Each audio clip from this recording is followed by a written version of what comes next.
Hey, how y'all doing tonight? I just finished with this grave and was just giving my bones a rest. I like working at night. It's nice and peaceful. The name is MT Graves. I'm the caretaker and digger here at the graveyard. So did you stop by to hear a yarn or two? I have some terror-filled tales that will set your mind racing and have your hair on end.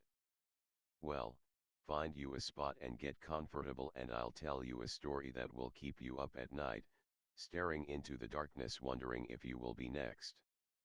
In my opinion, the easiest place to find them are at a bar. Not the high end or the low hole in the wall, but the average normal bar. However, I've found them at truck stops, all-night diners, and during late-night walks through the park.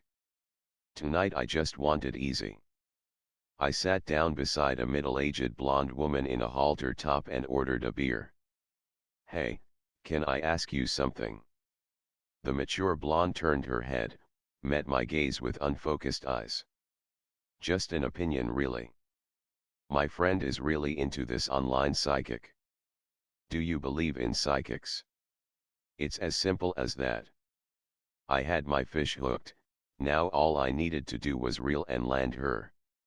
Of course she did believe in psychics.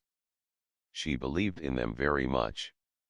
You learn to read people. We talked for a while, getting into her safe, friendly zone, then I suggested we go to another bar a few blocks away.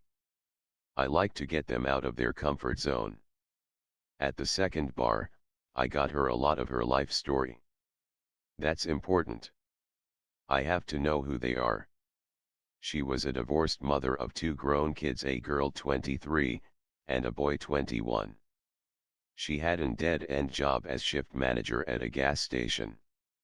She was dog mother to two Maltese and showed me pictures of the tiny dogs dressed in sweaters. I asked why she divorced. Her response was what I figured. They fell out of love. I faked concern and asked what the final straw was. With a tear in her eye, she gave me gold.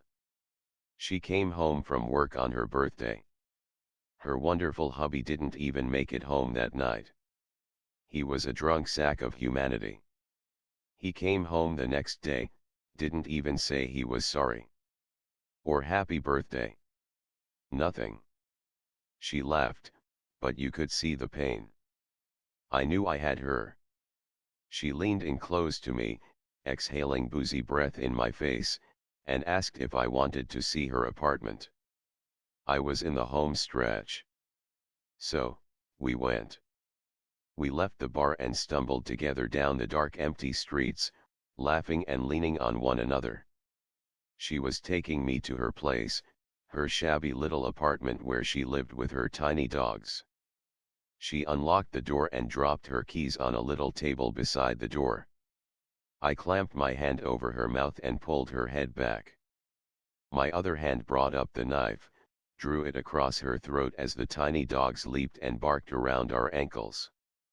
I laid her gently on the floor and looked into her terrified eyes as the last bit of life ebbed from them. The blood ballooned out from where she laid. I used her code to unlock the door so I wouldn't leave any prints, then I went home. It's not easy to be a writer. My agent wants stories. My fans demand them. And I need inspiration. I sat down in my favorite chair when I get home. I wrote a sentence in my little notepad while it is still fresh. Her eyes locked on mine, searching for human connection we all crave. Me, her friend, her peer, her witness, her betrayer. I closed the notepad and got ready for bed. Yep, another bestseller. Hope that didn't scare you too much. Just something to think about when you're in the dark, or when the power goes out. Well, I guess I've rested enough. I have more customers to attend to. Seems business is booming. See ya around. Eventually.